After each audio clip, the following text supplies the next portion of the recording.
ನಮಸ್ಕಾರ ಸ್ನೇಹಿತರೆ, KS ಗುರುಜಿಗೆ ಸ್ವಾಗತ. ಎಂದಿನಂತೆ ನಾವು ಈ ಸೆಷನ್ ಅಲ್ಲೂ ಕೂಡ ಸೆಪ್ಟೆಂಬರ್ ಮಂತ್ ನ 3ನೇ ವಾರದ ಕೆಲವೊಂದು ಕರೆಂಟ್ ಅಫೇರ್ಸ್ ಗಳನ್ನ ಕ್ವಶನ್ ಆನ್ಸರ್ ಮೂಲಕ ಕಲಿತಾ ಹೋಗೋಣ. ಬನ್ನಿ ಶುರು ಮಾಡೋಣ. ಮೊದಲನೇ ಪ್ರಶ್ನೆ ಬಂದು ಅಮೃತ್ ಸರೋವರ ಯೋಜನೆ ಬಗ್ಗೆ ಇದೆ. ಅಮೃತ್ ಸರೋವರ ಯೋಜನೆಯ ಉದ್ದೇಶ ಏನು ಅಂತ ಕೇಳಿದ್ದಾರೆ. ಯಾವ್ದಾದ್ರು ಒಂದು ಸ್ಕೀಮ್ ನ ಲಾಂಚ್ ಮಾಡುತ್ತೆ ಸರ್ಕಾರ ಅಂದ್ರೆ ಅದರ ಮುಖ್ಯ ಉದ್ದೇಶ ತಿಳ್ಕೊಳ್ಳೋದು ತುಂಬಾ ಇಂಪಾರ್ಟೆಂಟ್ ಆಗುತ್ತೆ. ಇದ್ರ ಮುಖ್ಯ ಉದ್ದೇಶ ಬಂದು ನೋಡಿ, ಅಮೃತ್ ಸರೋವರ, ಅಮೃತ್ ಅಂತಂದ್ರೆ ಅಮೃತ ಮಹೋತ್ಸವನ ಇಂಡಿಕೇಟ್ ಮಾಡ್ತಿರೋದು. ಅಂದ್ರೆ ನಮಗೆ ಸ್ವತಂತ್ರ ಬಂದು 75 ವರ್ಷಗಳಾಗುತ್ತೆ ಅಂತ ಹೇಳ್ಬಿಟ್ಟು. ಸೊ ಅದಕ್ಕೆ ಇಲ್ಲಿ ನೋಡಿ, ಪ್ರತಿ ಜಿಲ್ಲೆಯಲ್ಲೂ ಸುಮಾರು 75 ಸರೋವರಗಳನ್ನ ನಿರ್ಮಿಸುವುದು ಅಥವಾ ಆಲ್ರೆಡಿ ಇದ್ರೆ ಅದನ್ನ ಪುನರುಜ್ಜೀವಿಸೋದು, ಅಂದ್ರೆ ರಿಜ್ಯೂನೇಟ್ ಮಾಡೋದು ಇದ್ರ ಉದ್ದೇಶ ಆಗಿರುತ್ತೆ. ಇಲ್ಲಿ ನೋಡಿ ನಮ್ಗೆ ಗೊತ್ತಾಗುತ್ತೆ ಈಗ ಯಾಕೆ ಇದು ಸುದ್ದಿನಲ್ಲಿದೆ ಅಂತಂದ್ರೆ, ಸರ್ಕಾರ ರೀಸೆಂಟ್ ಆಗಿ ಏನ್ ಹೇಳಿದೆ ಅಂತಂದ್ರೆ ಸುಮಾರು 68,000 ಕೆರೆಗಳನ್ನ ಕನ್ಸ್ಟ್ರಕ್ಟ್ ಮಾಡಿದೆ ಅಥವಾ ರಿಜ್ಯೂನೇಟ್ ಮಾಡಿದೆ ಅಂತ ಹೇಳಿ ಡೇಟಾ ಕೊಟ್ಟಿದೆ. ಸೊ ಅದಕ್ಕೋಸ್ಕರ ಆಲ್ರೆಡಿ ಹೇಳಿದ ಸ್ಕೀಮ್ ಹೆಸರು ಬಂದು ಅಮೃತ್ ಸರೋವರ ಮಿಷನ್ ಆಗಿರುತ್ತೆ.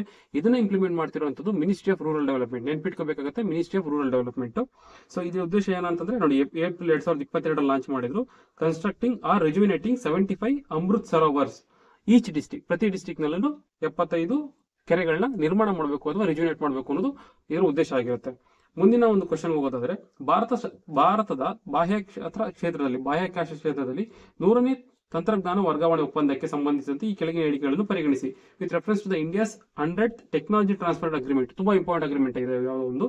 ಅದಕ್ಕೋಸ್ಕರ ಸ್ಪೇಸ್ ಸೆಕ್ಟರ್ ಏನು ಅಂತ ಕೇಳಿದ್ದಾರೆ. ಸ್ಮಾಲ್ ಸ್ಯಾಟಲೈಟ್ ಲಾಂಚಿಂಗ್ ವೆಹಿಕಲ್ ಏನಿದೆಯಲ್ಲ ಆ ತಂತ್ರಜ್ಞಾನವನ್ನು ಇಸ್ರೋ ಒದಗಿಸಲಿದೆ. ಇದು ಕಾಮನ್ ಇದೆ. Okay, next Hindustan aeronautical limited HAL ಏನಿದೆಯಲ್ಲ ಅದು SSLV ಅನ್ನು ಸ್ವತಂತ್ರವಾಗಿ ತಯಾರಿಸಲಾಗುತ್ತಿದೆ. ಇದು ಆಕ್ಚುಯಲ್ ಅಗ್ರಿಮೆಂಟ್ ಇರುವಂತದ್ದು. ಇನ್ನೊಂದು ಥರ್ಡ್ ಸ್ಟೇಟ್ಮೆಂಟ್ ಬಂದು SSLV small satellite launching vehicle ಬಗ್ಗೆ ಇದೆ.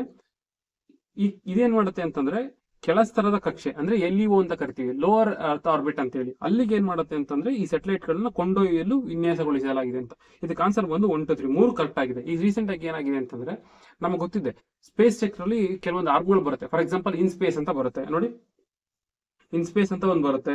ಆಮೇಲೆ NICL ಅಂತ ಬರುತ್ತೆ, ನ್ಯೂ ಸ್ಪೇಸ್ ಲಿಮಿಟೆಡ್ ಅಂತ ಬರುತ್ತೆ. ಇವೆಲ್ಲ ಏನ್ ಮಾಡ್ತಾ ಇದಾವೆ ಅಂತಂದ್ರೆ ಈ ಒಂದು ಸ್ಪೇಸ್ ಸೆಕ್ಟರ್ ನ ಕೆಳಗಿನ ಹಂತಗಳಲ್ಲಿ ಟೆಕ್ನಾಲಜಿನ ಟ್ರಾನ್ಸ್ಫರ್ ಮಾಡಿಬಿಟ್ಟು ಸಣ್ಣ ಪುಟ್ಟ ಏನು ಜವಾಬ್ದಾರಿಗಳಿದೆಯಲ್ಲ ಅದನ್ನ ಸ್ಪೇಸ್ ಸೆಕ್ಟರ್ಗಳದು ಪ್ರೈವೇಟರ್ಗಾಗ್ಲಿ ಅಥವಾ ಸಣ್ಣ ಪುಟ್ಟ ಕಂಪನಿಗಳಿಗಾಗ್ಲಿ ಟ್ರಾನ್ಸ್ಫರ್ ಮಾಡ್ತಾ ಇದೆ. ಸೊ ಅದೇ ರೀತಿಯಾದಂತಹ ಇದೊಂದು ಅಗ್ರಿಮೆಂಟ್ ಆಗಿದೆ. ಇಲ್ಲಿ ಏನಾಗಿದೆ ಅಂತಂದ್ರೆ HAL ಹಿಂದೂಸ್ತಾನ್ ಏರೋನಾಟಿಕಲ್ ಲಿಮಿಟೆಡ್ ಏನಿದೆಯಲ್ಲ ಇದಕ್ಕೆ ಇಂಡಿಪೆಂಡೆಂಟ್ ಆಗಿ ಈ ಒಂದು SSLV ಗಳನ್ನ ತಯಾರು ಮಾಡೋದಕ್ಕೆ, SSLV ಆಲ್ರೆಡಿ ಹೇಳಿದಂಗೆ ಈ ಒಂದು ಲಾಂಚಿಂಗ್ ವೆಹಿಕಲ್ ಗಳು ಲೋ ಅರ್ತ್ ಆರ್ಬಿಟ್ ಗೆ ಕೆಲವೊಂದು ಸ್ಯಾಟಲೈಟ್ ಗಳನ್ನ ಲಾಂಚ್ ಮಾಡ್ತವೆ.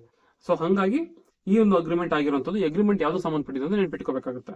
ಮುಂದಿನ ಪ್ರಶ್ನೆ ಹೋಗೋದಾದ್ರೆ, ಅಂತಾರಾಷ್ಟ್ರೀಯ ಪ್ರಜಾಪ್ರಭುತ್ವ ದಿನ 2025ರ ವಿಷಯ ಯಾವುದು ಅಂತ ಕೇಳ್ತಿದ್ದಾರೆ. What is the theme of international day of democracy? September 3ನೇ ವಾರದಲ್ಲಿ ಅಥವಾ 2ನೇ ವಾರದಲ್ಲಿ ಇದ್ದು. ಇದಕ್ಕೂ ಉದ್ದೇಶ ಬಂದ್ಬಿಟ್ಟು ಅಥವಾ ಇದರ ವಿಷಯ ಬಂದು ಧ್ವನಿಯಿಂದ ಕಾರ್ಯರೂಪಕ್ಕೆ ಆಗಿರುತ್ತೆ. ಧ್ವನಿಯಿಂದ ಕಾರ್ಯರೂಪಕ್ಕೆ. ಇಲ್ಲಿ ನೋಡಿದ್ರೆ ಗೊತ್ತಾಗುತ್ತೆ, ಸೆಪ್ಟೆಂಬರ್ 15ನ ನಾವು ಇಂಟರ್ನ್ಯಾಷನಲ್ ಡೇ ಆಫ್ ಡೆಮೋಕ್ರಸಿ ಅಥವಾ ಇಂಟರ್ನ್ಯಾಷನಲ್ ಡೆಮೋಕ್ರಸಿ ಡೇ ಅಂತ ಹೇಳಿ ಆಚರಣೆ ಮಾಡ್ತೀವಿ. ಇದನ್ನ ಯುನೈಟೆಡ್ ನೇಷನ್ ಜನರಲ್ ಅಸೆಂಬ್ಲಿನೇ ಡಿಕ್ಲೇರ್ ಮಾಡಿತ್ತು 18 ವರ್ಷಗಳ ಹಿಂದೆ. ಅಂದ್ರೆ ಸೆಪ್ಟೆಂಬರ್ 15ನ ನೀವು ಇಂಟರ್ನ್ಯಾಷನಲ್ ಡೇ ಆಫ್ ಡೆಮೋಕ್ರಸಿ ಅಂತ ಹೇಳಿ ಆಚರಣೆ ಮಾಡಿ ಅಂತ ಹೇಳ್ಬಿಟ್ಟು. ಈ ವರ್ಷದ ಥೀಮ್ ಇಂಪಾರ್ಟೆಂಟ್ ಆಗುತ್ತೆ. ಥೀಮ್ ಬಂದು ಫ್ರಮ್ ವಾಯ್ಸ್ ಟು ಆಕ್ಷನ್ ಅಥವಾ ಧ್ವನಿಯಿಂದ ಕಾರ್ಯರೂಪಕ್ಕೆ ತರಬೇಕು. ಮಾತಾಡೋದಲ್ಲ, ಆ ಡೆಮೋಕ್ರಸಿನ ನೀವು ಇಂಪ್ಲಿಮೆಂಟೇಷನ್ ತರಬೇಕು ಅನ್ನೋದು ಇದರ ಥೀಮ್ ಆಗಿದೆ. ಮುಂದಿನ ಪ್ರಶ್ನೆ ಹೋಗೋದಾದ್ರೆ, AI for Viksit Bharat road map ಅನ್ನೋ ಒಂದು ಪ್ರೋಗ್ರಾಮ್ ನ ಯಾರು ಪ್ರಾರಂಭ ಮಾಡಿದರು ಅಂತ ಕೇಳ್ತಾ ಇದೆ. ಇದಕ್ಕೆ ಆನ್ಸರ್ ಬಂದು ನೀತಿ ಆಯೋಗ ಆಗುತ್ತೆ. ಇಲ್ಲಿ ನೋಡಿದ್ರೆ ಗೊತ್ತಾಗುತ್ತೆ, ನೀತಿ ಆಯೋಗ ಏನಾಗಿದೆ ಅಂತಂದ್ರೆ ಸೆಪ್ಟೆಂಬರ್ 15ನೇ ತಾರೀಕು 2 ಪ್ರೋಗ್ರಾಮ್ಗಳನ್ನ ಲಾಂಚ್ ಮಾಡಿತ್ತು, 2 ಇನಿಷಿಯೇಟಿವ್. ಯಾವಾಗಲೂ ಅಷ್ಟೇ ನೀತಿ ಆಯೋಗ ಲಾಂಚ್ ಮಾಡುವಂತಹ ಪ್ರೋಗ್ರಾಮ್ಗಳು ತುಂಬಾ ಇಂಪಾರ್ಟೆಂಟ್ ಆಗುತ್ತೆ. ಒಂದು AI for Viksit Bharat road map ಅಂತೇಳಿ. AI for Viksit Bharat road map. ಈಗ ಆಲ್ರೆಡಿ ನಮ್ದು ಏನು ವಿಕಸಿತ್ ಭಾರತ್ ಇದೆ ಪ್ಲಾನು, ಅದಕ್ಕೆ AI ನ ಇಂಪ್ಲಿಮೆಂಟೇಷನ್ ಹೇಗ್ ಮಾಡ್ತೀವಿ ಅನ್ನೋದ್ರ ಬಗ್ಗೆ ಒಂದು ರೋಡ್ ಮ್ಯಾಪ್ ನ ಕೊಟ್ಟಿದೆ ಯಾರು? ನೀತಿ ಆಯೋಗ. ಒಂದು ಇದರ ಎಕ್ಸ್ಟೆನ್ಷನ್ ವರ್ಷನ್ ನೋಡಿದ್ರೆ opportunity for the accelerated economic growth. ಅಂದ್ರೆ ಏನೀಗ ನಾವು ಎಕನಾಮಿಕ್ ಗ್ರೋತ್ ಆಗ್ತಾ ಇದೆ ಅದನ್ನ ಹೇಗೆ ಎಕ್ಸಿಲರೇಟ್ ಮಾಡಬೇಕು ಯೂಸಿಂಗ್ AI ಅನ್ನೋದನ್ನ ಒಂದು ರೋಡ್ ಮ್ಯಾಪ್ ಕೊಟ್ಟಿರುವಂತದ್ದು ನೀತಿ ಆಯೋಗ ಆಗಿದೆ. ನೆಕ್ಸ್ಟ್ ಇನ್ನೊಂದು ಬಂದು ರೆಪೋಸಿಟರಿ, ಟೆಕ್ನಾಲಜಿಕಲ್ ರೆಪೋಸಿಟರಿ. ಎಂತ ಟೆಕ್ನಾಲಜಿಗಳು? ಫ್ರಂಟಿಯರ್ ಟೆಕ್ನಾಲಜಿಗಳು, ಕಟಿಂಗ್ ಎಡ್ಜ್ ಟೆಕ್ನಾಲಜಿಗಳು ಅಂತ ಹೇಳ್ತೀವಿ. ಅಂದ್ರೆ ತುಂಬಾ ಅಡ್ವಾನ್ಸ್ ಆಗಿರುವಂತಹ ಟೆಕ್ನಾಲಜಿಗಳದ್ದು ಏನೇನು ಬೆಸ್ಟ್ ಪ್ರಾಕ್ಟೀಸ್ ಆಗಿದೆಯಲ್ಲ ಅದನ್ನ ಏನ್ ಮಾಡುತ್ತೆ ಅಂತಂದ್ರೆ ನೀತಿ ಆಯೋಗ ಸ್ಟೋರ್ ಮಾಡ್ಕೊಳ್ಳುತ್ತೆ. ಸ್ಟೋರ್ ಮಾಡ್ಕೊಂಡು ಎಕನಾಮಿಕ್ ಗ್ರೋತ್ಗೆ ಅಂದ್ರೆ ಒಂದ್ ಕಡೆ ರೆಪೋಸಿಟರಿ ಆಗಿ ಇಟ್ಕೊಂಡು ಎಕನಾಮಿಕ್ ಗ್ರೋತ್ಗೆ ಯಾವ ರೀತಿನೆಲ್ಲ ಸಪೋರ್ಟ್ ಆಗುತ್ತೆ ಅನ್ನೋದ್ರ ಬಗ್ಗೆ ಪಾಲಿಸಿ ಫ್ರೇಮ್ ಮಾಡೋದಕ್ಕೆ ಗವರ್ಮೆಂಟ್ಗೆ ಸಜೆಸ್ಟ್ ಮಾಡುತ್ತೆ. ಸೊ ಅದೇ ಆಗಿರುವಂತದ್ದು. ಈ ಎರಡನ್ನ ಯಾರು ರಿಲೀಸ್ ಮಾಡಿದ್ರು ಅಂತ ಕೇಳ್ತಾರೆ, NITI Aayog ನೆನ್ಪಿಟ್ಕೋಬೇಕು. AI for Viksit Bharat road map, opportunity for accelerated economic growth ಒಂದು, ಮತ್ತೆ ನೀತಿ Aayog frontier tech repository. Very important. ಮುಂದಿನ ಪ್ರಶ್ನೆಗೆ ಹೋಗೋದಾದ್ರೆ, ಅಪೋಲೋ ಆಸ್ಪತ್ರೆಗಳ ಮಹಿಳೆಯರಿಗಾಗಿ ಏಷ್ಯಾದ ಮೊದಲ ಕ್ಯಾನ್ಸರ್ ಕೇಂದ್ರ ಅಪೋಲೋ ಅಂಥೆನಾ ಅಂತ ಒಂದು ಹಾಸ್ಪಿಟಲ್ ಓಪನ್ ಮಾಡಿದಾರಂತೆ. ಯಾರು ಓಪನ್ ಮಾಡಿರೋಂಥದ್ದು? ಅಪೋಲೋ ಹಾಸ್ಪಿಟಲ್ ಏನು ಗ್ರೂಪ್ ಇದೆಯಲ್ಲ ಅದೇ ಮಾಡಿರೋಂಥದ್ದು. ಏನಿದು ಏಷ್ಯಾದ ಮೊದಲ ಕ್ಯಾನ್ಸರ್ ಕೇಂದ್ರ ಆಗತ್ತಂತೆ. ಎಲ್ಲಿ ಅಂತ ಕೇಳಿದ್ದಾರೆ. ಇದಕ್ಕೆ ಆನ್ಸರ್ ಬಂದು Delhi. Where was Apollo hospital? Apollo Athena Asia's first dedicated cancer centre for women and inaugurated ಅಂತ ಕೇಳಿದೆ. ಸೊ ಇದಕ್ಕೆ ಆನ್ಸರ್ ಬಂದು ಡೆಲ್ಲಿ ಆಗುತ್ತೆ. ಇಲ್ಲಿ ನೋಡಿ ನಮ್ಗೆ ಗೊತ್ತಾಗುತ್ತೆ ಅಪೋಲೋ ಅಂಥೆನಾ ಅನ್ನೋದು. ಇದನ್ನ ಯಾರು ತಂದಿರುವಂತದ್ದು? ಅಪೋಲೋ ಹಾಸ್ಪಿಟಲ್ ಗ್ರೂಪ್ ಏನಿದೆಯಲ್ಲ ಅವರೇ ಲಾಂಚ್ ಮಾಡಿರೋಂಥದ್ದು. ಏನ್ ಸ್ಪೆಷಾಲಿಟಿ ಅಂತಂದ್ರೆ ಇಡೀ ಏಷ್ಯಾದಲ್ಲೇ ಹೆಣ್ಮಕ್ಳಿಗೆ ಈಗ ನೋಡಿದ್ರೆ ನಮಗೆ ಆಲ್ಮೋಸ್ಟ್ ಮೋರ್ ದೆನ್ 30% ಹೆಣ್ಮಕ್ಳಲ್ಲಿ ಸರ್ವಿಕಲ್ ಅಂಡ್ ಬ್ರೆಸ್ಟ್ ಕ್ಯಾನ್ಸರ್ ಜಾಸ್ತಿ ಆಗ್ತಾ ಇದೆ. ಸೊ ಹೀಗಿರ್ಬೇಕಾದ್ರೆ ಇಡೀ ಏಷ್ಯಾದಲ್ಲಿ ಫಾರ್ ದ ಫಸ್ಟ್ ಟೈಮ್ ಹೆಣ್ಮಕ್ಳಿಗೆ ಅಂತಾನೆ ಕ್ಯಾನ್ಸರ್ ಟ್ರೀಟ್ಮೆಂಟ್ಗೆ ಅಂತಾನೆ ಒಂದು ಹಾಸ್ಪಿಟಲ್ ಲಾಂಚ್ ಮಾಡಿದ್ದಾರೆ. ಅದ್ರ ಹೆಸರು ಬಂದು ಅಪೋಲೋ ಅಂಥೆನಾ ಅಂತ. ಅದೆಲ್ಲಿದೆ ಅಂತಂದ್ರೆ ನ್ಯೂ ಡೆಲ್ಲಿಯಲ್ಲಿ ನೆನ್ಪಿಟ್ಕೋಬೇಕಾಗುತ್ತೆ. ಮುಂದಿನ ಒಂದು ಪ್ರಶ್ನೆಗೆ ಹೋದಾದ್ರೆ ಆಪರೇಷನ್ ವೀಡ್ಔಟ್ ಕುರಿತು ಈ ಕೆಳಗಿನ ಹೇಳಿಕೆಗಳನ್ನು ಪರಿಗಣಿಸಿ. Okay, consider the following statements about operation weed out. ಇದು ಭಾರತದ ಡ್ರಗ್ಸ್ ಸಾಗಣೆ ಮಾಡುವ ಸಂಘಟನೆಗಳ ಮೇಲೆ ದಾಳಿ ಮಾಡುತ್ತದೆ. ಇದು ಭಾರತದ ಡ್ರಗ್ಸ್ ಸಾಗಣೆ ಮಾಡುವ ಸಂಘಟನೆಗಳ ಮೇಲೆ ದಾಳಿ ಮಾಡುತ್ತದೆ. ಮೊದಲನೇ ಸ್ಟೇಟ್ಮೆಂಟ್ ಹೇಳ್ತಿರುವಂತದ್ದು. ಎರಡನೇದು ಬಂದು ಇದನ್ನು ಕೇಂದ್ರ ತನಿಖಾ ದಳ CBI ಪ್ರಾರಂಭಿಸಿದೆ ಅಂತ ಕೇಳ್ತಾರೆ. ಈ ರೀತಿಯಾಗಿ ಯಾವ್ದಾದ್ರು ಒಂದು ಆಪರೇಷನ್ಗಳನ್ನ ಈ CBI ಆಗ್ಬೋದು ಅಥವಾ ED ಆಗ್ಬೋದು ಯಾವ್ದಾದ್ರು ಒಂದು ಸಣ್ಣ ಪುಟ್ಟ ಸ್ಟ್ಯಾಚ್ಯುಟರಿ ಅಥವಾ ನಾನ್ ಸ್ಟ್ಯಾಚ್ಯುಟರಿ ಆರ್ಗನೈಸೇಷನ್ಸ್ಗಳು ಲಾಂಚ್ ಮಾಡ್ತವೆ, ನೆನ್ಪಿಟ್ಕೋಬೇಕಾಗುತ್ತೆ, ಇಂಪಾರ್ಟೆಂಟ್ ಆಗುತ್ತೆ. ಸೊ ಇದಕ್ಕೆ ಆನ್ಸರ್ ಬಂದು ಓನ್ಲಿ 1 ಆಗುತ್ತೆ. ಯಾಕಂದ್ರೆ ಇದನ್ನ ಲಾಂಚ್ ಮಾಡಿರೋದು CBI ಅಲ್ಲ, ಬದಲಿಗೆ DRI ಅಂತಂದ್ರೆ ಡೈರೆಕ್ಟರೇಟ್ ಆಫ್ ರೆವಿನ್ಯೂ ಇಂಟೆಲಿಜೆನ್ಸ್. ಹಂಗಿದ್ರೆ ಆಪರೇಷನ್ ವೀಡ್ಔಟ್ ಅಂದ್ರೆ ಏನು? ಆಪರೇಷನ್ ವೀಡ್ಔಟ್ ಅಂತಂದ್ರೆ ವೀಡ್ ಅನ್ನೋದು ಕೋಡ್ ಏನಂತೆ, ಈ ಒಂದು ಡ್ರಗ್ಸ್ ಏನಿರುತ್ತಲ್ಲ, ಡ್ರಗ್ಸ್ ಸಂಬಂಧಪಟ್ಟಂತ ವಿಚಾರಗಳು ಅದನ್ನ ಬುಡ ಸಮೇತ ತೆಗಿಬೇಕು, ಅದನ್ನ ಹೇಳೋದು ವೀಡ್ ಔಟ್ ಅಂತ ಕರಿತೀವಿ. ಅಂದ್ರೆ ಕಿತ್ತಾಕ್ಬೇಕು ಬುಡ ಸಮೇತ ಅಂತ ಹೇಳಿ ಯಾರು ತಂದಿರೋ ಪ್ರೋಗ್ರಾಮ್ ಅಂತಂದ್ರೆ ಇದು ಡೈರೆಕ್ಟರೇಟ್ ಆಫ್ ರೆವಿನ್ಯೂ ಇಂಟೆಲಿಜೆನ್ಸ್ ಅಂತ ಹೇಳಿ, ಡೈರೆಕ್ಟರ್ ಆಫ್ ರೆವಿನ್ಯೂ ಇಂಟೆಲಿಜೆನ್ಸ್ ಅಂತ ಹೇಳಿ. ಇದು ಒಂದು ನಾನ್ ಸ್ಟ್ಯಾಚ್ಯುಟರಿ ಬಾಡಿ ಆಗುತ್ತೆ. ಇದು ಎಸ್ಟಾಬ್ಲಿಷ್ ಆಗಿರುವಂತದ್ದು ಮಿನಿಸ್ಟ್ರಿ ಆಫ್ ಫಿನಾನ್ಸ್ ಕೆಳಗೆ ಬರುವಂತಹ ಒಂದು ಬಾಡಿ ಆಗಿರುತ್ತೆ. ಸೊ ಇದು ಉದ್ದೇಶ ಏನು ಅಂತ ಆಲ್ರೆಡಿ ಹೇಳಿದೀನಿ, ಡ್ರಗ್ಸ್ ಟ್ರಾಫಿಕ್ ನಿಂದ ತಡಿಬೇಕು ಅಂತ ಹೇಳ್ಬಿಟ್ಟು ತಂದಿರುವಂತದ್ದು. ಇದು ಒಂದು narcotic drug and psychotropic substance act 1985 ಅಂಡರ್ಲಿ ವರ್ಕ್ ಮಾಡುತ್ತಿರುವಂತದ್ದು, ಅಥವಾ ಆ ಒಂದು ಆಕ್ಟ್ ಇಂದ ತನ್ನ ಪವರ್ ನ ಯೂಸ್ ಮಾಡಿಕೊಂಡು ಈ ಒಂದು ಆಪರೇಷನ್ ಲಾಂಚ್ ಮಾಡಿ ಅಂತ ನೆನ್ಪಿಟ್ಕೋಬೇಕಾಗ್ತದೆ. ಮುಂದಿನ ಪ್ರಶ್ನೆಗೆ ಹೋಗೋದಾದ್ರೆ ಹೈದರಾಬಾದ್ ವಿಮೋಚನೆ ಕುರಿತು ಕೆಳಗಿನ ಹೇಳಿಕೆಗಳನ್ನು ಪರಿಗಣಿಸಿ. Consider the following statements about Hyderabad integration ಅಂತಂದ್ರೆ ಭಾರತಕ್ಕೆ ಇಂಟಿಗ್ರೇಷನ್. ವಿಮೋಚನೆ ಅಂತಂದ್ರೆ ಏನು? ಈ ನಿಜಾಮನ ದಾಸ್ಯತ್ವದಿಂದ ವಿಮೋಚನೆ ಅಂತೇಳಿ ಕನ್ಫ್ಯೂಸ್ ಹೋಗಬಾರ್ದು. ಓಕೆ, ಸ್ವಾತಂತ್ರ್ಯ ಸಮಯದಲ್ಲಿ ಹೈದರಾಬಾದ್ ಭಾರತದ ಅತಿದೊಡ್ಡ ರಾಜ್ಯವಾಗಿತ್ತು ಮತ್ತು ನಿಜಾಮ್ ಇದನ್ನು ಭಾರತದ ಸೇರ್ಪಡೆಗೆ ನಿರಾಕರಿಸಿದರು. ಮೊದಲನೇ ಸ್ಟೇಟ್ಮೆಂಟ್. ಇದು ಭಾರತದ ಸೇರ್ಪಡೆಗೆ ನಿರಾಕರಿಸಿದರು ಅಂತ ಗೊತ್ತಿದೆ. ಇದು ಅತಿದೊಡ್ಡ ರಾಜ್ಯವಾಗಿತ್ತ ಗೊತ್ತಿಲ್ಲ, ತಿಳ್ಕೊಬೇಕಾಗುತ್ತೆ. ಭಾರತದ ಮೊದಲ ಗೃಹ ಸಚಿವರಾದ ಸರ್ದಾರ್ ಪಟೇಲ್ರು ಆಪರೇಷನ್ ಪೋಲೋ ಮೂಲಕ ಇದನ್ನು ಭಾರತಕ್ಕೆ ಸೇರ್ಪಡೆ ಮಾಡಿದರು. ಯಾರು? ಸರ್ದಾರ್ ಪಟೇಲ್ ಅವರು ಆಪರೇಷನ್ ಮೂಲಕ ಇದನ್ನ ಭಾರತಕ್ಕೆ ಇಂಟಿಗ್ರೇಟ್ ಮಾಡಿದ್ರು ಅಂತ ಎರಡನೇ ಸ್ಟೇಟ್ಮೆಂಟ್ ಹೇಳ್ತಾ ಇದೆ. ಇದಕ್ಕೆ ಆನ್ಸರ್ ಬಂದು 2 ಕರೆಕ್ಟ್ ಆಗಿದೆ. ಇಲ್ಲಿ ನೋಡ್ರೆ ಗೊತ್ತಾಗುತ್ತೆ. ಇದಕ್ಕೆ ಯಾಕೆ ಸುದ್ದಿನಲ್ಲಿ ಇತ್ತು ಅಂತಂದ್ರೆ ಸೆಪ್ಟೆಂಬರ್ 17 ನಾವು ಹೈದರಾಬಾದ್ ವಿಮೋಚನಾ ದಿನ ಅಂತೇಳಿ ಆಚರಣೆ ಮಾಡ್ತೀವಿ. ಏನಕ್ಕೆ ಅಂತಂದ್ರೆ ಇಲ್ಲಿ ನೋಡ್ರೆ ಗೊತ್ತಾಗುತ್ತೆ. 1947 ಅಲ್ಲಿ ಆಗಸ್ಟ್ 15 ನಮಗೆ ಸ್ವತಂತ್ರ ಬಂದ್ರು ಕೂಡ ಸುಮಾರು 500ಕ್ಕಿಂತ ಹೆಚ್ಚಿಗೆ ಪ್ರೆಸಿಡೆಂಟ್ಗಳಿದ್ವು. ಅವಾಗ ಏನಾಗುತ್ತೆ ಅಂತಂದ್ರೆ ಬ್ರಿಟಿಷರು ಆಪ್ಷನ್ ಕೊಡ್ತಾರೆ, ಒಂದು ನೀವು ಇಂಡಿಯಾ ಸೇರ್ಬೋದು ಅಥವಾ ಪಾಕಿಸ್ತಾನ ಸೇರ್ಬೋದು ಅಥವಾ ಇಂಡಿಪೆಂಡೆಂಟ್ ಆಗಿ ಉಳಿಬಹುದು ಅಂತೇಳಿ. ಆ ಟೈಮಲ್ಲಿ ಈ ಜುನಾಗಢ, ಹೈದರಾಬಾದ್, ಕಾಶ್ಮೀರ ಈ 3 ಏನಿದ್ವಲ್ಲ ಇವು ಇಂಡಿಪೆಂಡೆಂಟ್ ಆಗಿ ಉಳಿಬೇಕು ಅಂತ ಡಿಸೈಡ್ ಮಾಡ್ತವೆ. ಆ ರೀತಿ ಉಳಿದಿದ್ರಲ್ಲಿ ಈ ಒಂದು ಹೈದರಾಬಾದ್ ಏನಿಲ್ಲ that is the largest one. ಇವ್ರೇನ್ ಮಾಡ್ತಾರೆ ಅಂತಂದ್ರೆ ತನ್ನಲ್ಲೇ ಉಳಿಸ್ಕೊಂತಾರೆ. ಅಲ್ಲಿ ರಜಾಕಾರ್ಸ್ ಅಂತ ಬರ್ತಾರೆ. ಆ ನಿಜಾಮ್ ಆ ರಜಾಕಾರ್ಸ್ ಗಳನ್ನ ಬಳಸ್ಕೊಂಡು ತುಂಬಾ ಎಕ್ಸ್ಪ್ಲಾಯ್ಟ್ ಮಾಡ್ತಿರ್ತಾನೆ ಜನಗಳನ್ನ.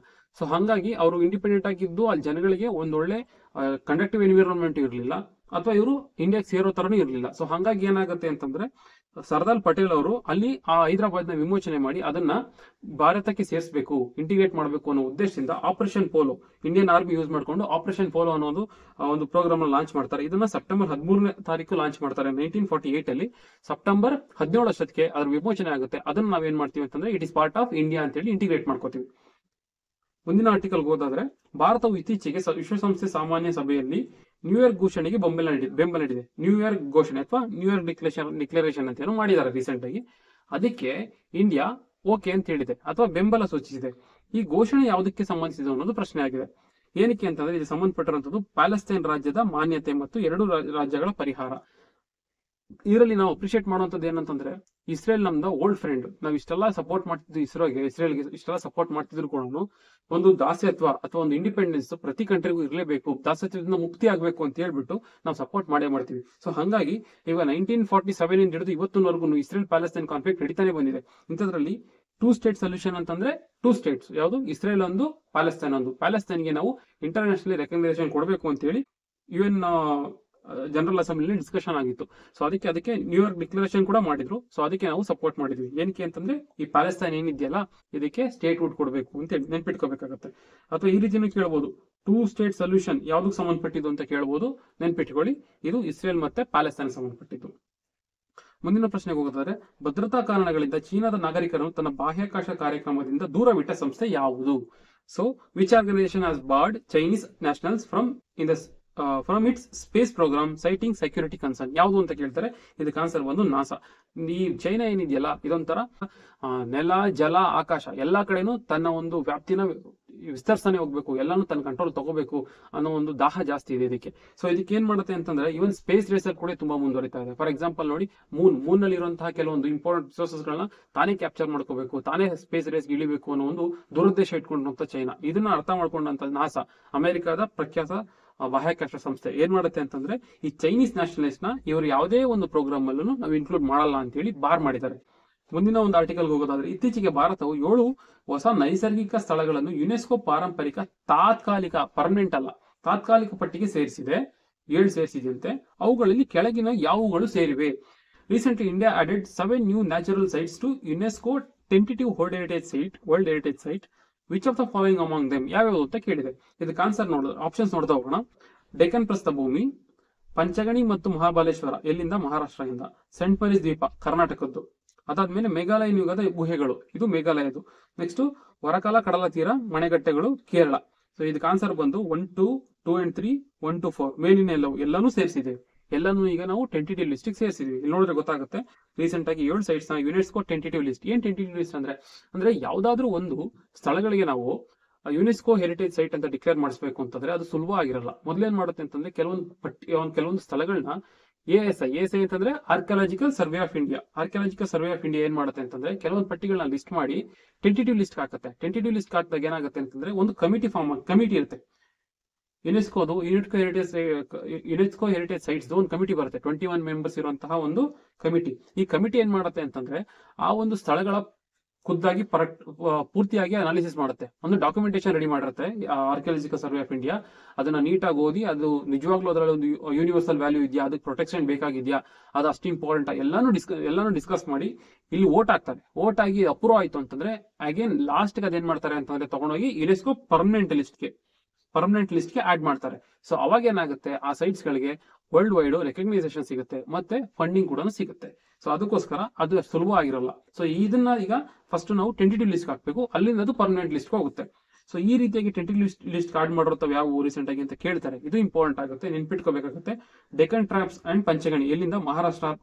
ಮಹಾಬಲೇಶ್ವರ ಕೂಡ ಮಹಾರಾಷ್ಟ್ರದಿಂದ. ನೆಕ್ಸ್ಟ್ ಸೆಂಟ್ ಮೇರಿಸ್ ಐಲ್ಯಾಂಡ್, ಇದು ಉಡುಪಿ ಕರ್ನಾಟಕದಿಂದ, ತುಂಬಾ ಇಂಪಾರ್ಟೆಂಟ್ ಕರ್ನಾಟಕ ಎಕ್ಸಾಮ್ಸ್ ಗಳಿಗೆ. ನೆಕ್ಸ್ಟ್ ಮೇಘಾಲಯದಿಂದ, ಅದರಲ್ಲೂ ಕಾಸಿ ಹಿಲ್ಸ್ ಇಂದ ಮೇಘಾಲಯನ್ ಕೇವ್ಸ್ಗಳು. ನಂತರ ನಾಗಾ ಹಿಲ್ಸ್ ನಾಗಾಲ್ಯಾಂಡ್ ಇಂದ. ನಂತರವಾಗಿ ಯರಾಮಟಿ ದಿಬ್ಬಲು ಯಾವುದೋ ಒಂದು ಎಕ್ಸಾಮ್ ಅಲ್ಲಿ ಆಲ್ರೆಡಿ ಕೇಳಿದ್ದಾರೆ. ಸೊ ಯರಾಮಟಿ ದಿಬ್ಬಲು ಎಲ್ಲಿಂದ? ಆಂಧ್ರ ಪ್ರದೇಶದಿಂದ. ನಂತರ ತಿರುಮಲ ಹಿಲ್ಸ್, ನಮ್ಮ ಈಸ್ಟರ್ನ್ ಘಾಟ್ಸ್ ಅಲ್ಲಿ ನೋಡಕ್ ಸಿಗುವಂತಹ ತಿರುಮಲ ಹಿಲ್ಸ್ ಎಲ್ಲಿರುವಂತದ್ದು? ಇದು ತಿರುಪತಿ ಅಥವಾ Andhra Pradesh. Next Varkala coastal cliff formation in Kerala. ಈ ಕೇರಳದಲ್ಲಿ ಕಡಲ ತೀರಗಳಲ್ಲಿ ನೋಡೋ ಸಿಗುವಂತ ಒಂದು ಆಕೃತಿ ಇವು. ಯಾವ್ದಿದು? ವರ್ಕಲ. ನೆನ್ಪಿಟ್ಕೋಬೇಕಾಗತ್ತೆ. ಒಟ್ಟು 7 ಎಲ್ಲಾನು ಬಾಹೆಟ್ ಮಾಡಿ.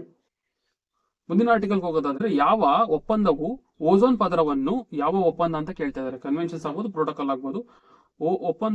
ಒಪ್ಪಂದವು ಓಝೋನ್ ಪದರವನ್ನು ನಾಶ ಮಾಡುವ ವಸ್ತುಗಳು ಅಥವಾ ಪದಾರ್ಥಗಳನ್ನು ಹಂತ ಹಂತವಾಗಿ ಕಡಿಮೆ ಮಾಡುವುದರ ಕುರಿತಾಗಿದೆ. ಅಂದ್ರೆ ಯಾವ ಒಂದು ಪ್ರೋಟೋಕಾಲ್ ತಿಳ್ಕೊಬೇಕಾಗುತ್ತೆ. ವೆರಿ ವೆರಿ ಇಂಪಾರ್ಟೆಂಟ್ ಇದು environmental question.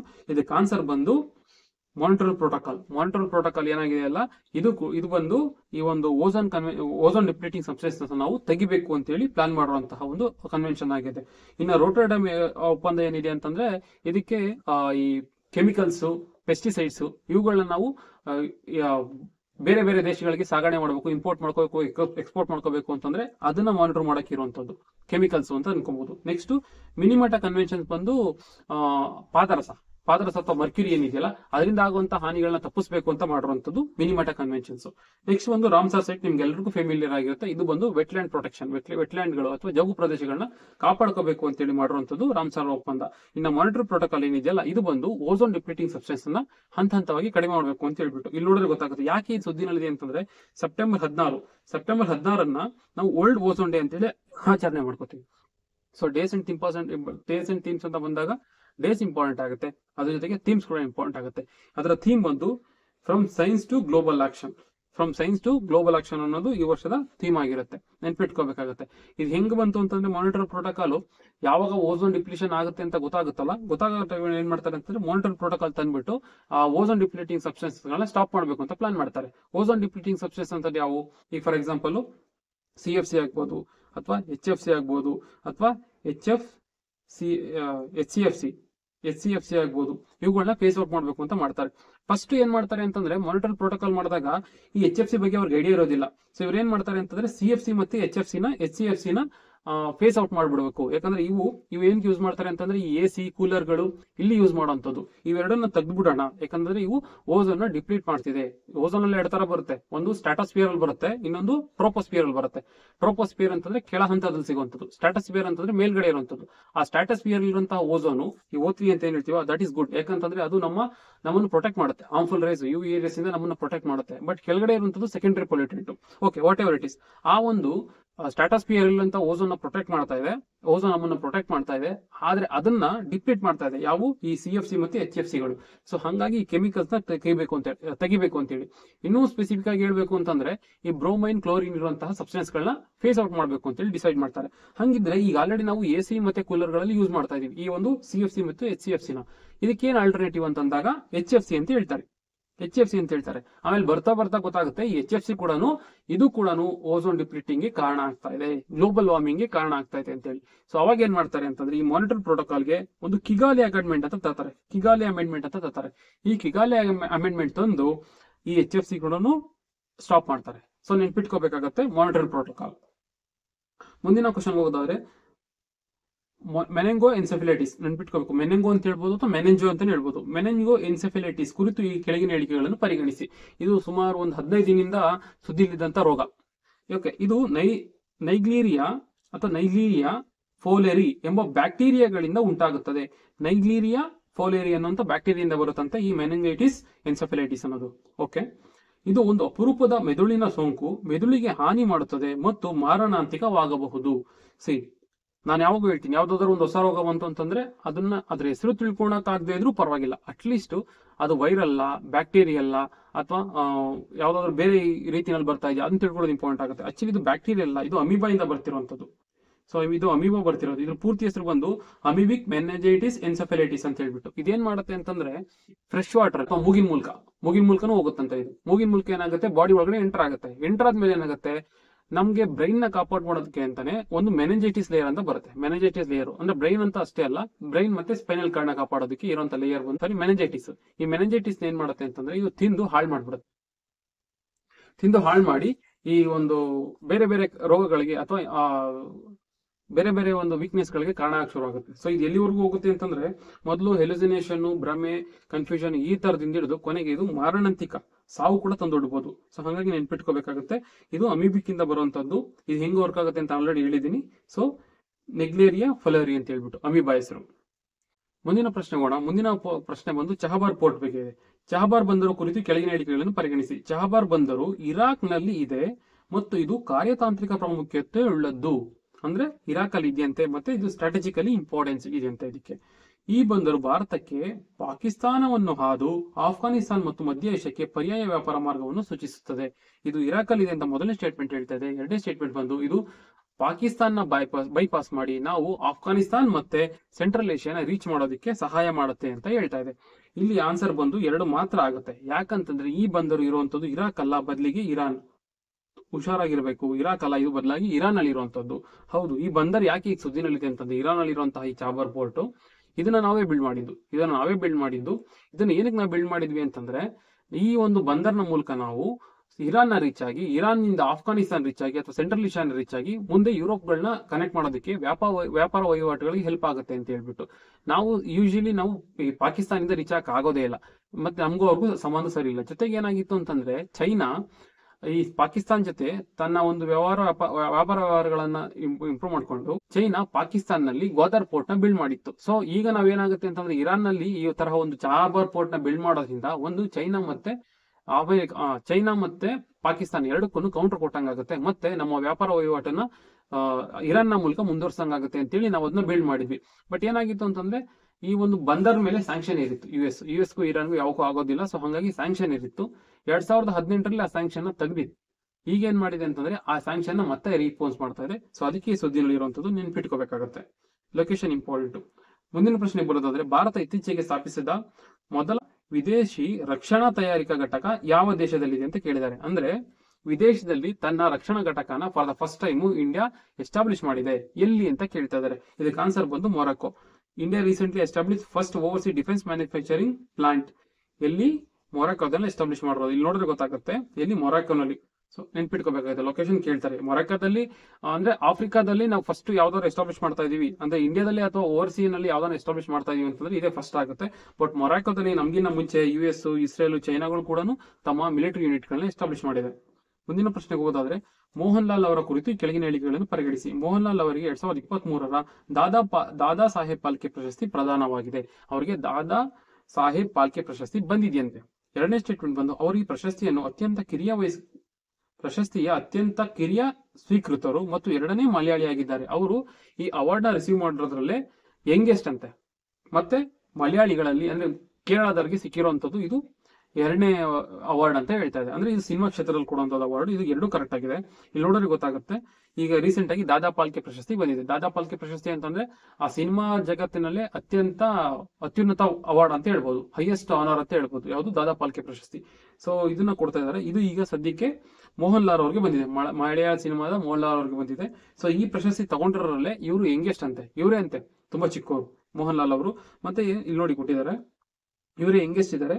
Only second Malayali ಅಂದ್ರೆ ಮಲಯಾಳಿ ಚಿತ್ರರಂಗಕ್ಕೆ ಮೊದಲು ಗೋಪಾಲಕೃಷ್ಣನ್ ಅವರು ಬಂದಿತ್ತು, ಅದಾದ್ಮೇಲೆ ಇವರಿಗೆ ಬಂದಿರುವಂತದ್ದು. ನ್ಯೂಸ್ ಪೇಪರ್ ಈ ತರ ಫ್ಯಾಕ್ಟ್ಸ್ ಗಳು ಸಿಕ್ಕಿದ್ರೆ ಬರ್ದಿಟ್ಕೋಬೇಕಾಗತ್ತೆ.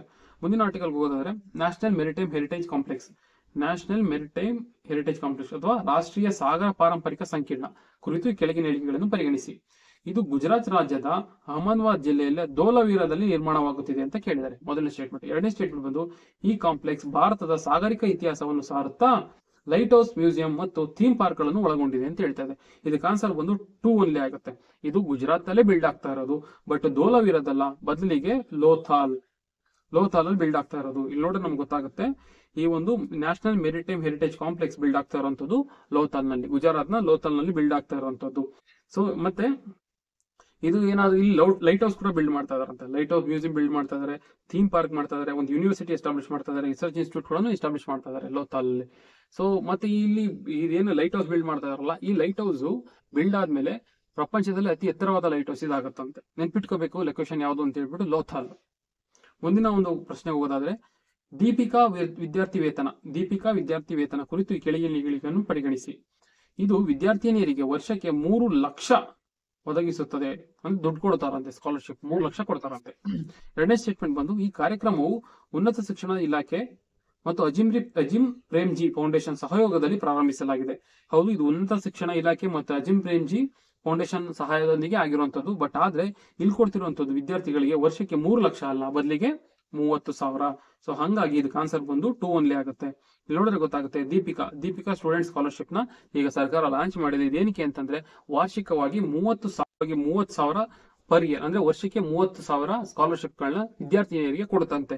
ಈಗ ಆಲ್ರೆಡಿ 37 ಗರ್ಲ್ಸ್ ಗಳನ್ನ ಆಯ್ಕೆ ಮಾಡಿದ್ದಾರೆ. ಇದು ಯಾರ್ಯಾರು ಕೊಡ್ತಾರೆ ಅಂತಂದ್ರೆ, ಯಾವ ವಿದ್ಯಾರ್ಥಿನಿಯರು PUC ಮೇಲೆ ಅಂದ್ರೆ ಹೈಯರ್ ಎಜುಕೇಶನ್ ಹೋಗ್ತಿರ್ತಾರಲ್ಲ, ಫಾರ್ ಎಕ್ಸಾಂಪಲ್ ಡಿಗ್ರಿ ಮಾಡ್ತಿರ್ತಾರಲ್ಲ, ಅವ್ರು ಕೊಡ್ತಾರೆ. ಅಂದ್ರೆ ಎಲ್ಲರೂ ಕೊಡ್ತಾರ ಇಲ್ಲ, ಅವ್ರು ಏನ್ ಮಾಡ್ಬೇಕು ಅಂತಂದ್ರೆ ಸರ್ಕಾರಿ PU ಕಾಲೇಜಲ್ಲಿ ಓದಿ ಪಾಸ್ ಆಗಿರ್ಬೇಕು. ಇನ್ನೊಂದ್ಸಲ ಹೇಳ್ತಾ ಇದೀನಿ, ಸರ್ಕಾರಿ ಗೌರ್ಮೆಂಟ್ PU ಕಾಲೇಜಲ್ಲಿ ಓದಿ PUC ನ ಪಾಸ್ ಮಾಡಿ ನೆಕ್ಸ್ಟ್ ಹೈಯರ್ ಎಜುಕೇಶನ್ ಹೋದವರಿಗೆ ವಾರ್ಷಿಕವಾಗಿ 30,000 ಧನ ಸಹಾಯ ಮಾಡಿಲ್ಲ ಸರ್ಕಾರ. ಓಕೆ, ಇಲ್ಲಿ ಏನಿದೆ ಕಂಡೀಷನ್ ಅಂತಂದ್ರೆ ಅವರು ಡಿಗ್ರಿನಲ್ಲಿ ಪ್ರತಿ ವರ್ಷನೂ ಪಾಸ್ ಆಗ್ಬೇಕಾಗುತ್ತೆ. ಈ ಒಂದು ಸ್ಕೀಮ್ ಬಂದು ದೀಪಿಕಾ ಸ್ಟೂಡೆಂಟ್ ಸ್ಕಾಲರ್ಶಿಪ್ ಸ್ಕೀಮ್, ನೆನ್ಪಿಟ್ಕೋಬೇಕಾಗುತ್ತೆ. ಮುಂದಿನ ಆರ್ಟಿಕಲ್ ಹೋದರೆ, ಹಾರ್ಟ್ಲೈನ್ ಕಾರ್ಯಕ್ರಮ ಕುರಿತು ಕೆಳಗಿನ ಹೇಳಿಕೆಗಳನ್ನು ಪರಿಗಣಿಸಿ. ಹಾರ್ಟ್ಲೈನ್ ಅಂತ ಒಂದು ಪ್ರೋಗ್ರಾಮ್ ತಂದಿದ್ದಾರೆ. ಸೊ ಅದ್ರ ಬಗ್ಗೆ ಕ್ವಶನ್ ಇರುವಂತದ್ದು. ಇದು ಕಲ್ಯಾಣ ಕರ್ನಾಟಕದ ಭಾಗದಲ್ಲಿ ಪ್ರಾರಂಭವಾಗಿರಲಿದೆ, ಅಂದ್ರೆ ಕಲ್ಯಾಣ ಕರ್ನಾಟಕ ಭಾಗದಲ್ಲಿ ಪ್ರಾರಂಭ ಮಾಡಿದ್ದಾರೆ ಅಂತ ಹೇಳ್ತಾ ಇದೆ ಮೊದಲ ಸ್ಟೇಟ್ಮೆಂಟ್. ಎರಡನೇದು ಬಂದು, ಈ ಕಾರ್ಯಕ್ರಮವು ST ಎಲಿವೇಶನ್ ಮಯೋಕಾರ್ಡಿಯಲ್ ಇನ್ಫ್ಲೇಷನ್ ಅಂತಂದ್ರೆ ಹಾರ್ಟ್ ಸಂಬಂಧಪಟ್ಟಿರುವಂತದ್ದು ಸಾವುಗಳನ್ನು ಕಡಿಮೆ ಮಾಡಲು ಉದ್ದೇಶಿಸಿದೆ. ಇದಕ್ಕೆ ಕಲ್ಯಾಣ ಕರ್ನಾಟಕ ರಸ್ತೆ ಅಭಿವೃದ್ಧಿ ಮಂಡಳಿ KKRDB ಅಂತ ಏನ್ ಹೇಳ್ತೀವಲ್ಲ, ಇವರು 32 ಆಂಬುಲೆನ್ಸ್ ಗಳನ್ನು ಒದಗಿಸ್ತಾರಂತೆ. The programme aims to reduce ST elevation myocardial infarction ಅಂದ್ರೆ ಹಾರ್ಟ್ ಅಟ್ಯಾಕ್ ಸಂಬಂಧಪಟ್ಟಂತ ರೋಗಗಳು. And Kalyana Karnataka road development board ಏನಿದೆಯಲ್ಲ KKRDB, ಇದಕ್ಕೆ ಅಂತ ಹೇಳ್ಬಿಟ್ಟು 32 ಆಂಬುಲೆನ್ಸ್ ಗಳನ್ನ ಕೊಡ್ತಾ ಇದಾರಂತೆ. ಸೊ ಎರಡೂ ಕಲ್ಯಾಣ ಕರ್ನಾಟಕದ ಬಗ್ಗೆನೇ ಇದೆ, ಮತ್ತೆ ಎರಡು ಕರೆಕ್ಟ್ ಆಗಿದೆ. ಆನ್ಸರ್ ಬಂದು ಇದಕ್ಕೆ 1 and 2 ಎರಡು ಕರೆಕ್ಟ್ ಆಗಿದೆ. ನೋಡಿದ್ರೆ ಗೊತ್ತಾಗುತ್ತೆ, ರೀಸೆಂಟ್ ಆಗಿ ಸ್ಟೆಮಿ ಡೆತ್ಸ್, ಈ ಹಾರ್ಟ್ ಅಟ್ಯಾಕ್ ಅಂತ ಒಂದು ಸಾವುಗಳನ್ನ ತಪ್ಪಿಸಬೇಕು ಅಂತ ಹೇಳ್ಬಿಟ್ಟು ಕಲ್ಯಾಣ ಕರ್ನಾಟಕದಲ್ಲಿ ಹಾರ್ಟ್ ಲೈನ್ ಅನ್ನೋ ಒಂದು ಪ್ರೋಗ್ರಾಮ್ ನ ಸದ್ಯಕ್ಕೆ ಈಗ ಲಾಂಚ್ ಮಾಡಿದ್ದಾರೆ. ಇದು ಬಂದು ಕಲ್ಯಾಣ ಕರ್ನಾಟಕದಲ್ಲಿ ಲಾಂಚ್ ಮಾಡಿರುವಂತ ಪ್ರೋಗ್ರಾಮ್ ಆಗುತ್ತೆ. ಸೊ ಇದಕ್ಕೆ ಅಂತ ಹೇಳ್ಬಿಟ್ಟು KKRDB, ಕಲ್ಯಾಣ ಕರ್ನಾಟಕ ರೋಡ್ ಡೆವಲಪ್ಮೆಂಟ್ ಬೋರ್ಡ್ ಏನಿದೆಯಲ್ಲ, ಸೊ ಇವ್ರೇನ್ ಮಾಡ್ತಾ ಇದಾರೆ ಅಂತ ಹೇಳಿ 32 ಅಡ್ವಾನ್ಸ್ಡ್ ಆಂಬುಲೆನ್ಸ್ ಅನ್ನ ಕೊಡ್ತಾ ಇದ್ದಾರೆ. ಸೊ ಅದಕ್ಕೋಸ್ಕರ ಮುಂದಿನ ಪ್ರಶ್ನೆ ಹೋಗೋದಾದ್ರೆ, DM ನಂಜುಂಡಪ್ಪ ಸಮಿತಿ ಬಗ್ಗೆ ಇದೆ. DM ನಂಜುಂಡಪ್ಪ ಸಮಿತಿ ಏನಕ್ಕೆ ಫಾರ್ಮ್ ಮಾಡಿದ್ದು ಅಂತಂದ್ರೆ, ರೀಜನಲ್ ಇಂಬ್ಯಾಲೆನ್ಸಸ್, ಕರ್ನಾಟಕದಲ್ಲಿರುವಂತಹ ರೀಜನಲ್ ಇಂಬ್ಯಾಲೆನ್ಸಸ್ ಬಗ್ಗೆ ಕರೆಕ್ಟ್ ಆಗಿ ಸ್ಟಡಿ ಮಾಡಿ ವರದಿ ಕೊಡಬೇಕು ಅಂತ ಹೇಳಿ ಫಾರ್ಮ್ ಮಾಡಿದ್ದು. ಸೊ ಇವರು ವರದಿ ಯಾವಾಗ ಕೊಡ್ತಿರೋದು, 2002ರಲ್ಲಿ ಕೊಟ್ಟಿರುವಂತದ್ದು. ಸ್ಟೇಟ್ಮೆಂಟ್ ನೋಡೋಣ. 2002ರಲ್ಲಿ ಸಲ್ಲಿಸಿದ ಈ ವರದಿಯಲ್ಲಿ ಕರ್ನಾಟಕದಲ್ಲಿ 114 ಹಿಂದುಳಿದ ತಾಲೂಕುಗಳಿವೆ ಅಂತ ಗುರುತಿಸಲ್ಪಟ್ಟಿತ್ತು. ಇದೇನ್ ಮಾಡಿತ್ತು ಅಂತಂದ್ರೆ, ಬ್ಯಾಕ್ವರ್ಡ್ ತಾಲೂಕುಗಳನ್ನ ಗುರುತಿಸಬೇಕಾಗಿತ್ತು. ಇದೇನ್ ಹೇಳಿತ್ತು ಅಂತಂದ್ರೆ, ಇಡೀ ಕರ್ನಾಟಕದಲ್ಲಿ 114 ತಾಲೂಕುಗಳು ಹಿಂದುಳಿದಿವೆ ಅಂತ ಹೇಳಿತ್ತಂತೆ. ಮೊದಲನೇ ಸ್ಟೇಟ್ಮೆಂಟ್ ಹೇಳ್ತಿದೆ. ಎರಡನೇ ಸ್ಟೇಟ್ಮೆಂಟ್ ಅಲ್ಲಿ 19 ಅತ್ಯಂತ ಹಿಂದುಳಿದ ತಾಲೂಕುಗಳಲ್ಲಿ 26 ಉತ್ತರ ಕರ್ನಾಟಕ ಭಾಗದಲ್ಲಿವೆ ಅಂತ ಹೇಳಿದೆ. ಅಂದ್ರೆ ಇದೇನ್ ಮಾಡಿತ್ತು ಅಂದ್ರೆ, ಈ ಒಂದು ನಂಜುಂಡಪ್ಪ ವರದಿ ತಾಲೂಕುಗಳನ್ನ ಬ್ಯಾಕ್ವರ್ಡ್ ಅಂತ ಅಷ್ಟೇ ಮಾಡಿರಲಿಲ್ಲ. ಬ್ಯಾಕ್ವರ್ಡ್ ಅಲ್ಲಿ ಹೆಂಗ್ ಮಾಡಿತ್ತು ಅಂತಂದ್ರೆ, ಫಾರ್ ಎಕ್ಸಾಂಪಲ್ ಈಗ ತಾಲೂಕಲ್ಲಿ 3 ತರ ಕ್ಯಾಟಗರಿ ಮಾಡಿತ್ತು. ಒಂದು ಬ್ಯಾಕ್ವರ್ಡ್ ತಾಲೂಕು ಅಂತ ಮಾಡಿತ್ತು, ಇನ್ನೊಂದು ಬಂದು ಮೋರ್ ಬ್ಯಾಕ್ವರ್ಡ್, ಇದಕ್ಕಿಂತ ಸ್ವಲ್ಪ ಬ್ಯಾಕ್ವರ್ಡ್ ಇರುವಂತದ್ದು, ಅಂದ್ರೆ ಬ್ಯಾಕ್ವರ್ಡ್ ಗಿಂತ ಮೋರ್ ಬ್ಯಾಕ್ವರ್ಡ್. ನೆಕ್ಸ್ಟ್ ಬಂದು ಮೋಸ್ಟ್ ಬ್ಯಾಕ್ವರ್ಡ್ ಅಂತಂದ್ರೆ ಹಿಂದುಳಿದಲ್ಲ, ಅತ್ಯಂತ ಹಿಂದುಳಿದ. ಸೊ ಈ ಒಂದು ಅತ್ಯಂತ ಹಿಂದುಳಿದ ಅಂತ ಹೇಳ್ಬಿಟ್ಟು 39 ರೆಕಗ್ನೈಸ್ ಮಾಡಿತ್ತಂತೆ. ಅದರಲ್ಲಿ 26 ಕಲ್ಯಾಣ ಕರ್ನಾಟಕ ಭಾಗದಲ್ಲೇ ಇತ್ತು ಅಂತ ಹೇಳ್ತಿತ್ತಂತೆ ಈ ಒಂದು ನಂಜುಂಡಪ್ಪ ಕಮಿಟಿ. ಇದಕ್ಕೆ ಆನ್ಸರ್ ಬಂದು 2 ಕರೆಕ್ಟ್ ಆಗಿದೆ. ನೋಡಿದ್ರೆ ಗೊತ್ತಾಗುತ್ತೆ ಇದು ಯಾಕೆ ಸದ್ಯಕ್ಕೆ ನ್ಯೂಸ್ ಅಲ್ಲಿ ಇದು ಅಂತಂದ್ರೆ, ಈಗ ರೀಸೆಂಟ್ ಆಗಿ ಕಲ್ಯಾಣ ಕರ್ನಾಟಕಕ್ಕೆ ಅಂತಾನೆ ಸಪರೇಟ್ ಆಗಿ ಒಂದು ಸೆಕ್ರೆಟರಿಯೇಟ್ ನ ಎಸ್ಟಾಬ್ಲಿಷ್ ಮಾಡಬೇಕು ಅಥವಾ ಮಿನಿಸ್ಟ್ರಿ ಸಚಿವಾಲಯ ತರಬೇಕು ಅಂತ ಹೇಳಿ ಸರ್ಕಾರ ತೀರ್ಮಾನ ತಗೊಂಡಿದೆ. ಸೊ ಅದಕ್ಕೋಸ್ಕರ ಈ ಸುದ್ದಿನಲ್ಲಿ ಇದ್ದಿತ್ತು. ಆ ಟೈಮಲ್ಲಿ ಏನಾಗಿತ್ತು ಅಂತಂದ್ರೆ, ನ್ಯೂಸ್ ಪೇಪರ್ ಆರ್ಟಿಕಲ್ ಅಲ್ಲಿ ಈ ನಂಜುಂಡಪ್ಪ ಕಮಿಟಿ ಬಗ್ಗೆ ಮೆನ್ಷನ್ ಮಾಡಿದ್ದಾರೆ. ಇದು KS ಅಲ್ಲಿ ಮೇನ್ಸ್ ಅಲ್ಲಿ ಆಗ್ಬಹುದು, ಪ್ರಿಲಿಮ್ಸ್ ಅಲ್ಲಿ ಆಗ್ಬಹುದು, ತುಂಬಾ ಇಂಪಾರ್ಟೆಂಟ್ ಆಗುತ್ತೆ. ಸೊ ಈ ನಂಜುಂಡಪ್ಪ ಕಮಿಟಿ ಆಲ್ರೆಡಿ ಹೇಳಿದಾಗ 2002ರಲ್ಲಿ ರಿಪೋರ್ಟ್ ಕೊಟ್ಟಿದೆ. 114 ಓವರ್ ಆಲ್ ಕರ್ನಾಟಕದಲ್ಲಿ 114 ತಾಲೂಕುಗಳನ್ನ ಬ್ಯಾಕ್ವರ್ಡ್ ಅಂತ ರೆಕಗ್ನೈಸ್ ಮಾಡಿದೆ. ಅದರಲ್ಲಿ 39 ಅತ್ಯಂತ ಹಿಂದುಳಿದ ತಾಲೂಕುಗಳಾಗಿದ್ವು ಅಂತ ಹೇಳಿದೆ. ಅದರಲ್ಲಿ ಮತ್ತೆ 40 ಹಿಂದುಳಿದ ತಾಲೂಕು ಅಥವಾ ಹಿಂದುಳಿದಲ್ಲಿ ಇದ್ರಲ್ಲಿ ಪರವಾಗಿಲ್ಲ, ಮಿಡಲ್ ಟರ್ಮ್ ಅಂತ ಹೇಳ್ಬೋದು. ಮತ್ತೆ 35 ಬಂದು ಬ್ಯಾಕ್ವರ್ಡ್ ಅಂತ ಹೇಳುತ್ತೆ. ಸೊ ಅತ್ಯಂತ ಹಿಂದುಳಿದ ತಾಲೂಕುಗಳಲ್ಲಿ ಏನ್ ಹೇಳಿರುತ್ತಲ್ಲ, ಈ ಒಂದು 39ರಲ್ಲಿ 26 ಬಂದು ನಾರ್ತ್ ಕರ್ನಾಟಕದಲ್ಲೇ ಇದೆ ಅಂತೇಳಿ ರಿಪೋರ್ಟ್ ಹೇಳಿದೆ. ಮುಂದೆ ಒಂದು ಪ್ರಶ್ನೆಗೆ ಹೋಗೋದಾದ್ರೆ, ರಾಜ್ಯ ಸರ್ಕಾರವು ಕೆಳಗಿನ ಯಾವ ಕೃಷಿ ಉತ್ಪನ್ನ ಮಾರುಕಟ್ಟೆ ಸಮಿತಿಗಳಲ್ಲಿ ಅಂದ್ರೆ APMCಗಳಲ್ಲಿ CNG ಘಟಕಗಳನ್ನ ಎಸ್ಟಾಬ್ಲಿಷ್ ಮಾಡಬೇಕು ಅಂತ ಡಿಸೈಡ್ ಮಾಡಿದೆ ರೀಸೆಂಟ್ ಆಗಿ ಅಂತ ಪ್ರಶ್ನೆ ಕೇಳ್ತಾ ಇದೆ. ಇದಕ್ಕೆ ಆಪ್ಷನ್ ಬಂದು ಬೆಂಗಳೂರು, ಮೈಸೂರು, ಕೋಲಾರ. ಇದಕ್ಕೆ ಆನ್ಸರ್ ಬಂದು ಮೇಲಿನ ಎಲ್ಲವೂ. ಎಲ್ಲಾ ಕಡೆ ಏನ್ ಮಾಡುತ್ತೆ ಅಂತ, ಈಗ APMC ಅಂದ್ರೆ ನಮ್ಗೆ ಗೊತ್ತಿರುತ್ತೆ, ಈ ಕೃಷಿ ಉತ್ಪನ್ನ ಮಾರುಕಟ್ಟೆ ಏನಿದೆಯಲ್ಲ ಇವುಗಳಲ್ಲಿ CNG ಪ್ಲಾಂಟ್ ಗಳನ್ನ ಎಸ್ಟಾಬ್ಲಿಷ್ ಮಾಡಬೇಕು ಅಂತ ಹೇಳಿ ರೀಸೆಂಟ್ ಆಗಿ ಸರ್ಕಾರ ಡಿಸೈಡ್ ಮಾಡಿದೆ. ಅಲ್ಲಿ ಏನಾಗುತ್ತೆ, ಯೂಶಲಿ ತರಕಾರಿ, ಹಣ್ಣು, ಹೂವು ಇವುಗಳಂತಾನೆ ಬೆಳೆಯುವಂಥದ್ದು. ಸೊ ಅಲ್ಲಿ ವೇಸ್ಟ್ ಜಾಸ್ತಿ ಜನರೇಟ್ ಆಗುತ್ತೆ. ಸೊ ಆ ಒಂದು ಆರ್ಗ್ಯಾನಿಕ್ ವೇಸ್ಟ್ ಏನ್ ಮಾಡಬಹುದು ಅಂತಂದ್ರೆ, ನಾವು ಮೀಥೇನ್ ಕನ್ವರ್ಟ್ ಮಾಡಬಹುದು ಯೂಸಿಂಗ್ CNG ಪ್ಲಾಂಟ್ಗಳು. ದೆನ್ ಆ ಒಂದು ಮೀಥೇನ್ ನೆಕ್ಸ್ಟ್ ನಾವು ಎನರ್ಜಿಗೆ ಯೂಸ್ ಮಾಡಬಹುದು, ಎನರ್ಜಿ ಫ್ಯೂಯಲ್ ಆಗಿ. ಸೊ ಅದಕ್ಕೋಸ್ಕರ ಸರ್ಕಾರ ಈಗ ಬೆಂಗಳೂರು, ಮೈಸೂರು ಮತ್ತೆ ಕೋಲಾರಲ್ಲಿ ಪೈಲಟ್ ಪ್ರಾಜೆಕ್ಟ್ ಅಲ್ಲಿ ಈ ಒಂದು ಸ್ಕೀಮ್ ಗಳನ್ನ ತರಬೇಕು ಅಂತ ಡಿಸೈಡ್ ಮಾಡಿದೆ. ನೆನ್ಪಿಟ್ಕೋಬೇಕಾಗತ್ತೆ. ಈ ಒಂದು ಪ್ರಶ್ನೆ ಒಂದಿಗೆ ಈ ಒಂದು ಸೆಷನ್ ಮುಗಿಸೋಣ. ಮುಂದಿನ ವಾರದ ಪ್ರಶ್ನೆಗಳನ್ನ ತಗೊಂಡು ನೆಕ್ಸ್ಟ್ ಸೆಷನ್ ಅಲ್ಲಿ ಮೀಟ್ ಆಗೋಣ. Thank you.